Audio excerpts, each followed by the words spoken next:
کل اپنی جگہ ہے۔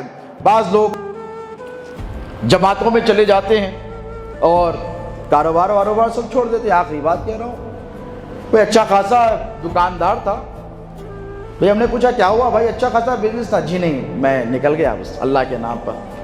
ہم نے کہا بھائی اچھا خاصا کاروبار تھا، ماں باپ آپ کے خرچے پر پل رہے تھے، بیوی بچوں کی نگہداشت ہو رہی تھی، اور مدرسے کو ماشاءاللہ زکوٰۃ بھی دے رہے تھے، مسجد کی تعمیر ہوئی تو آپ چندہ بھی دے رہے تھے، غریب آپ کے دروازے پر آیا تو آپ اسے پیسہ بھی دے رہے تھے، اب کیا ہو گیا؟ نہیں، میں دین کے کام کے نکل گیا۔ میں نے کہا بھائی یہ کون سا دین کا کام ہے جو آپ کا کاروبار آپ سے چھوڑا دے، جو آپ کی تجارت آپ سے؟ نہیں، توکل کا معاملہ ہے۔ میں نے کہا یہ تو آپ کو دھوکہ دیا جا رہا ہے، یہ دھوکے کے سوا کچھ نہیں ہے۔ حضور پیران پیر سیدنا شیخ عبد القادر گیلانی رضی اللہ تعالی عنہ کی بارگاہ میں ایک شخص آئے۔ حضور نے کہا کہ آج کل یہ بہت نظر آ رہا ہے۔ غوث پاک نے کہا کہ ادھر ہی نظر آتا ہے، پہلے تو بہت بڑا تاجر تھا اور سینکڑوں لوگ اس کے پاس روزگار سے تھے، اب کیا ماجرا ہے؟ جب دیکھتا ہوں یہی گلیوں میں نظر آتا ہے اور مسجد میں ہی نظر آتا ہے۔ اسے بلا کر لاؤ۔ بلا کر لایا گیا، وہ آیا پیران پیر کی بارگاہ میں، تو حضور شیخ عبد القادر جیلانی نے پوچھا کہ کیا بات ہے آج کل تم مسجد میں زیادہ نظر آتے ہو، 24 گھنٹے یہیں پڑے رہتے ہو، ذکر و اذکار میں رہتے ہو؟ تو کہا حضرت بات اتنی سی ہے شیخ کہ میں نے سب ترک کر دیا، کاروبار تجارت، اب نو بزنس۔ پھر اب کیا کر رہا ہے؟ کہنے لگا اب صرف میں اللہ اللہ کرتے بیٹھ گیا، اللہ اللہ۔ تو کہا ایسی بدلاؤ کیوں آیا، اتنی بڑی تبدیلی کیوں آئی؟ تو کہنے لگا بات اتنی سی ہے کہ میں ایک سفر پہ گیا تھا، بزنس ایکسپیڈیشن پر، اور کاروان سے میں جب لوٹ رہا تھا، سفر میں کاروان کے ساتھ تھا، تو میں نے دیکھا کہ ایک کوا مردار حالت میں پڑا ہوا ہے، ایک سانپ پڑا ہوا ہے، ایک سانپ مردار حالت میں پڑا ہوا ہے جو موذی جانور ہے، اور دور دراز تک نہ پانی کا انتظام ہے نہ کچھ رزق کا انتظام ہے۔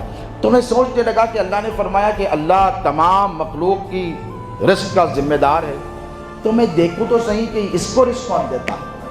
تو میں واچ کرتا ہوا بیٹھ گیا، کیونکہ قرآن میں اللہ نے جا بجا فرمایا افلا تدبرون افلا تفکرون۔ اللہ کہتا ہے مسلمانوں سے کہ تم غور کیوں نہیں کرتے اللہ کی مخلوقات پر، اللہ کی کائنات پر، تم غور کیا کرو۔ یہ دعوت اللہ رب تبارک و تعالیٰ نے قرآن میں دی ہے۔ تو کوئی غلط کام نہیں کر رہے تھے، تو بہت دیر تک بیٹھ گئے اور اس سانپ کو دیکھتے رہے جو مردار حالت میں پڑا ہوا ہے، اور بہت دیر کے بعد شام جب ہونے لگی تو ایک کوا اپنی چونچ میں کچھ کیڑے مکوڑے اٹھا کر لایا اور لا کر اس سانپ کے منہ میں ڈالنے لگا۔ تو انہوں نے کہا کہ ہائے افسوس میری زندگی پر، ایک حقیر جانور، ایک موذی شے، ایک موذی جانور، اس کے توکل کا یہ عالم ہے کہ وہ اللہ پر بھروسہ کر کر بیٹھ گیا، اور میں مارا مارا پھر رہا ہوں، اور میں اس کی یاد کو، اس کی فکر کو، اس کے ذکر کو چھوڑ کر میں پوری دنیا پھرتا ہوں مارا مارا، میں تو اس مردار جانور سے بھی بدتر ہو گیا۔ تو کہنے لگا شیخ میں نے یہ تہیہ کر لیا کہ میں اس جانور سے بدتر نہیں بنوں گا، میں نے اپنی ساری املاک کو اللہ کی راہ میں خیرات کر دیا، اب توکل کی زندگی گزار رہا ہوں۔ بات غلط تو نہیں کی نا دوستو؟ بھئی دن کی دنیا بدل گئی، ٹھیک ہے، اللہ کی راہ میں خیرات کر دیا۔ تو جناب شیخ عبد القادر جیلانی رضی اللہ تعالی عنہ نے کہا کہ اے شخص تو اس مردار سانپ کی مثال کیوں بنتا ہے؟ تو اس مردار سانپ کی مثال کیوں بنتا ہے جو دوسروں کے رحم و کرم پر پڑا ہوا ہے، جو لوگوں کے رحم و کرم پر پڑا ہوا ہے؟